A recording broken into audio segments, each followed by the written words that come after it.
Halloween, a night of costumes, pranks, and ghosts. What's going on, everybody? Welcome back to another Raw review. And as you heard there, this one is from a Halloween edition of Monday Night Raw, October 31st, 1994. And it really was a creepy edition because we get Lex Luger versus Bob Backlund to start off the show.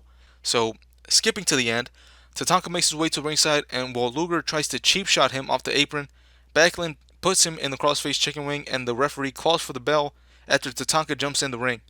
Can't tell what the decision was, but Tatanka then continues to kick on Luger as the crossface was still locked in. Backlund lets go and looks to be leaving, but he runs back in and puts Lex back in the hold. The referees can't get him off, so Macho Man gets to the ring and is able to save Luger and get Backlund to run away. Macho Man gets back on commentary hot over what just happened. Again, I thought he would have already left by now, but it's already been a full year basically. When does Savage leave for WCW? Next up, the 123 Kid, aka X Pac, versus the Jobber.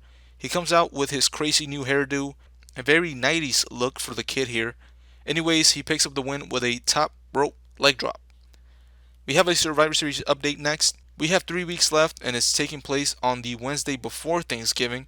Bret Hart versus Bob Backlund has been confirmed, and the challenge has been thrown out to make it a submission match. Yokozuna and Undertaker is also happening in a rematch casket match with special enforcer Chuck fucking Norris to assure that what happened at the Royal Rumble doesn't happen again. If you don't remember, a bunch of superstars came out to help Yokozuna throw the Undertaker in the casket. So yeah, Chuck Norris is going to be ringside to make sure that no superstars get involved, which means every superstar is going to get involved. So a couple other matches were also announced, but again, I'll announce them if they are relevant to the show.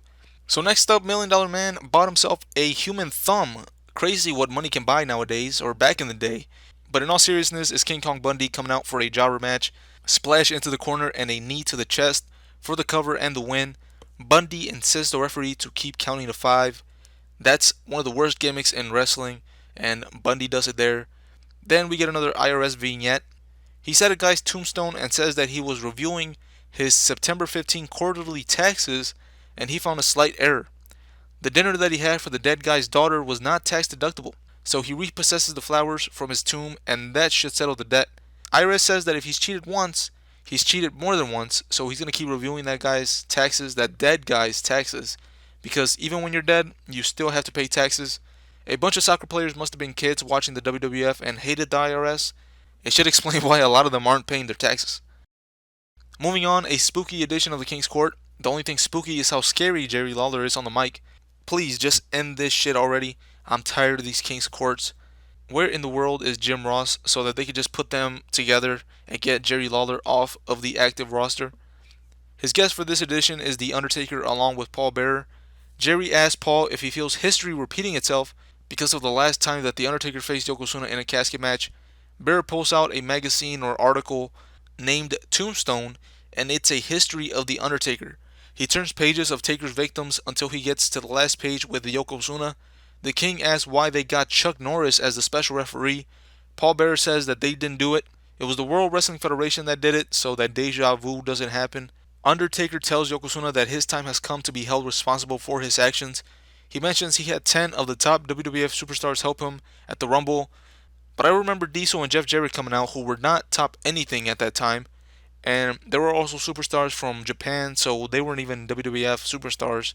So I don't know what he was talking about in top 10 superstars or whatever he said. Taker finishes off by saying that Yokozuna is going to rest in peace. Next up, Jim Neidhart picking up a win against a jobber with the camel clutch submission.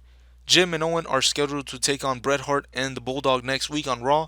So finally a match I'm looking forward to there. There hasn't been one since Bret and Owen at SummerSlam.